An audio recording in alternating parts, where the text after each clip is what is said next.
Le magicien d'Oz, chapitre 13. L'expédition de sauvetage. Le lion poltron fut enchanté d'apprendre qu'un seau d'eau avait fait fondre la vilaine sorcière, et Dorothée s'empressa d'ouvrir la grille de sa prison pour le libérer. Ils entrèrent tous deux dans le château, où la première chose que fit Dorothée fut de rassembler tous les papillotins pour leur annoncer qu'ils n'étaient plus des esclaves.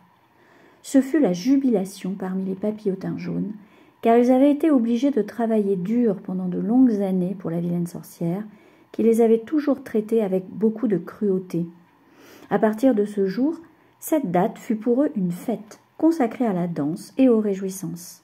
« Si seulement nos amis, l'épouvantail et le bûcheron en fer-blanc étaient avec nous, remarqua le lion, je serais parfaitement heureux. »« Ne pensez-vous pas que nous pourrions leur porter secours ?»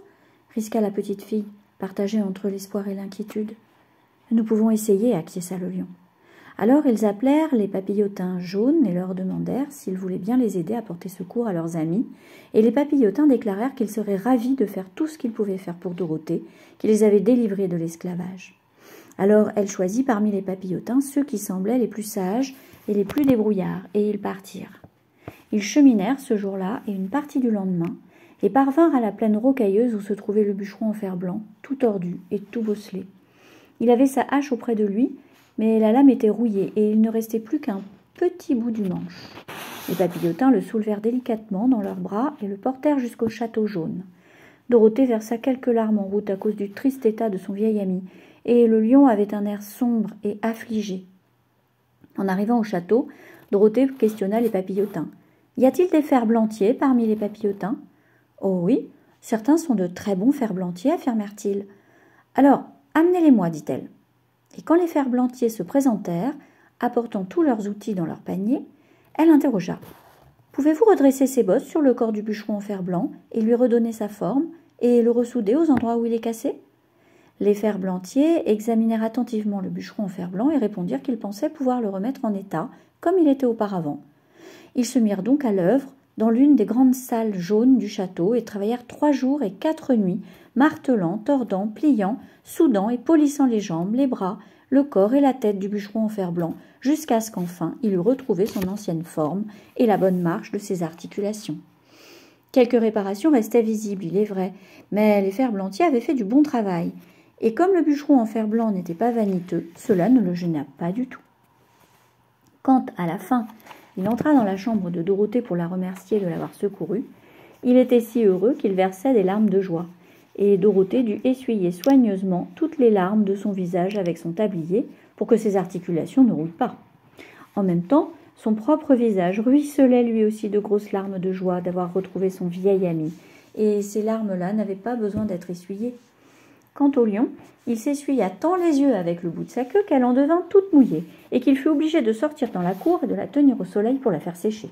« Si seulement nous avions l'épouvantail avec nous, soupira le bûcheron en fer blanc. Quand Dorothée eut fini de lui raconter tout ce qui s'était passé, je serais parfaitement heureux. Nous devons essayer de le retrouver, déclara la fillette.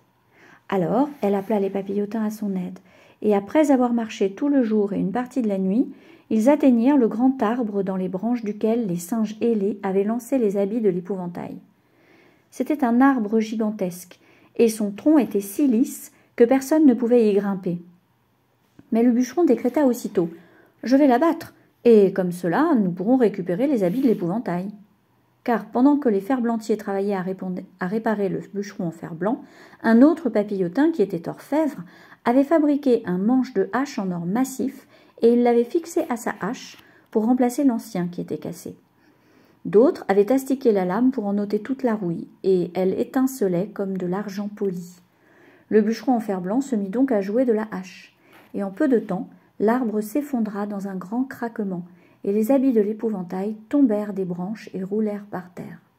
Dorothée les ramassa et les fit porter par les papillotins au château, où on les rembourra avec de la belle paille propre. Et que vit-on? L'épouvantail à nouveau sur pied, comme neuf, qui se perdait en remerciements d'avoir été secouru. Maintenant qu'ils étaient réunis, Dorothée et ses amis passèrent quelques jours très heureux au château jaune, où ils trouvèrent tout ce dont ils avaient besoin pour leur confort. Mais un jour, la petite fille pensa à sa tante M et annonça « Nous devons retourner voir Oz et lui rappeler sa promesse. »« Oui, acquiesça le bûcheron en fer blanc, et j'aurai enfin en cœur. « Et j'aurai de la cervelle » ajouta joyeusement l'épouvantail. « Et je retournerai au Kansas » s'écria Dorothée en battant des mains. « Oh, partons dès demain pour la cité d'Émeraude. » Tous approuvèrent. Le lendemain, ils rassemblèrent les papillotins pour faire leurs adieux. Les papillotins furent peinés d'apprendre qu'ils devaient s'en aller, et ils s'étaient tellement attachés au bûcheron en fer blanc qu'ils le supplièrent de rester pour gouverner le pays jaune de l'Ouest. Mais voyant qu'ils étaient bien décidés à partir, ils donnèrent à Toto et au lion un collier en or chacun, et ils firent cadeau à Dorothée d'un magnifique bracelet serti de diamants. Et à l'épouvantail, ils donnèrent une canne avec une tête en or pour l'empêcher de trébucher. Et au bûcheron en fer blanc, ils offrirent un bidon d'huile en argent, incrusté d'or et serti de pierres précieuses. En retour, chaque voyageur prononça un joli petit discours, et tous se serrèrent la main jusqu'à en avoir mal au bras.